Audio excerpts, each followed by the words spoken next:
Welcome back. And what we thought would be the top story of the day, and in some ways it may have helped drive the top story of the day, U.S. Ambassador to the EU, Gordon Sondland, became the latest in a list of current and former diplomats to testify before the House's impeachment inquiry, despite the president urging them, in some ways begging them not to cooperate. Vermont Democratic Congressman Peter Welch is on the Intelligence and Oversight Committees.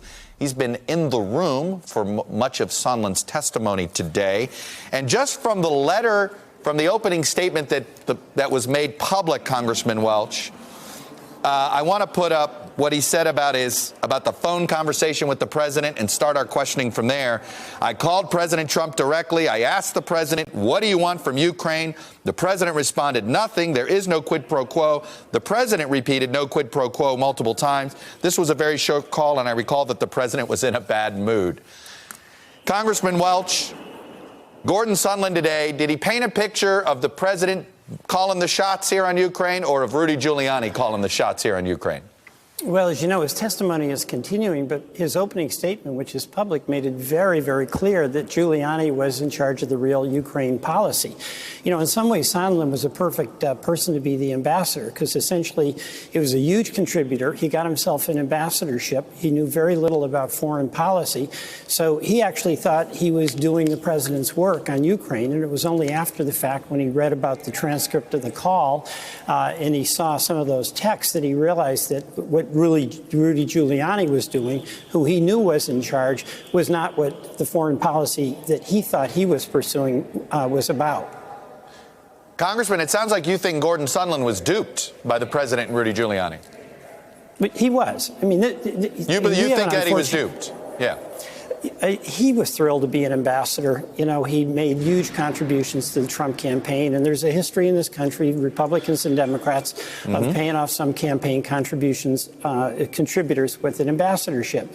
So he had the best of intentions. I don't doubt that whatsoever. But he, unlike some of the others, like Chargé d'Affaires Taylor, knew how foreign policy was supposed to work. So they had a kind of skepticism that he wasn't able to bring to the job. So he was thrilled to be on the scene.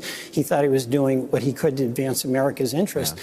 But what he did know was that it was Giuliani who had to call the final shots, not him. What we learned from Mick Mulvaney today, where he basically admitted to at least one part of the quid pro quo, and that they were asking for an investigation into the server conspiracy, has that real-time development had an impact on the questioning of Mr. Sondland? I'm not sure it would have much of an impact on Sondland, because he's really confirming what we know, that there was this off-the-books foreign policy through Giuliani. I think what is significant about Mulvaney is the explosive nature of what he said. Essentially today, and it will be remembered, the White House went from "we didn't do it" to "so what if we did? What are you going to do about it?" That's essentially where they are now. And what the president, with this admission through Mulvaney, is trying to do is say, this is what everybody does. But what's different is, sure, there's negotiation in foreign policy, but the goal is the national security interest of this country, not the personal political interest of the president, who happens to be occupying the Oval Office. So it is very, very serious. And it's going to be a real challenge, I think, to my Republican colleagues, because you've got the admission of using the office of the presidency in a way that subverts national security interests to advance your own campaign. What, how has Sondland been treated by the committee? Do you feel like he's been forthcoming? You sound very empathetic to him a bit. When do you feel like he knew he was being used? I'm not sure, because he said in his opening statement, as you know, that it was all after the fact. It's when that publication of the phone call came out. It's when those texts came out. So it was like too obvious for him to ignore. But I got the sense, I mean, he was treated very nicely by the Republicans and by the Democrats. You know, he's not the architect of this. Right. He was on the periphery of it, even though he was in on these meetings. He just didn't understand that the real meeting was in the room next door. How do you guys plan to get the White House Chief of Staff, acting or otherwise, to testify? Because I'm guessing you're going to want to hear from Mr. Mulvaney now, and he's going to have that powerful executive privilege argument to make. How's that going to work? You know, as a practical matter, I think if he asserts, if the president asserts executive privilege, it's going to be tough to overcome.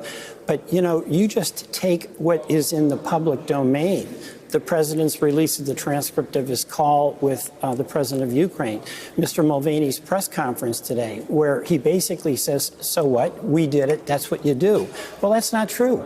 This is illegal conduct that they are condoning. So do we really need him to say more than what he's already said publicly and to the whole country? Yeah, well, that's a question some people are asking. What do you investigate? How much more time do you need to investigate before you start writing your articles? Well, there's a question the committee's going to have to answer. But, you know, it's important for us to do the best we can to be thorough, but not dilatory. And that's what Chairman Schiff is really intent on doing. Okay. Congressman Peter Welch, Democrat from Vermont, thank you for coming on and sharing your views. I appreciate it. Hello, YouTubers. If you're watching this, it means you've checked out our channel, so thank you. Now do me a favor, subscribe by clicking on that button down there. Click on any of the videos to watch the latest interviews and highlights from MTP Daily and MSNBC. You can get more Meet the Press content every morning in the First Read newsletter. If you're tired of content that you don't know anything about where it came from, you don't have to have that problem with us. NBC News, MSNBC, MTP, and the Meet the Press mindset right here for you on YouTube. Subscribe now.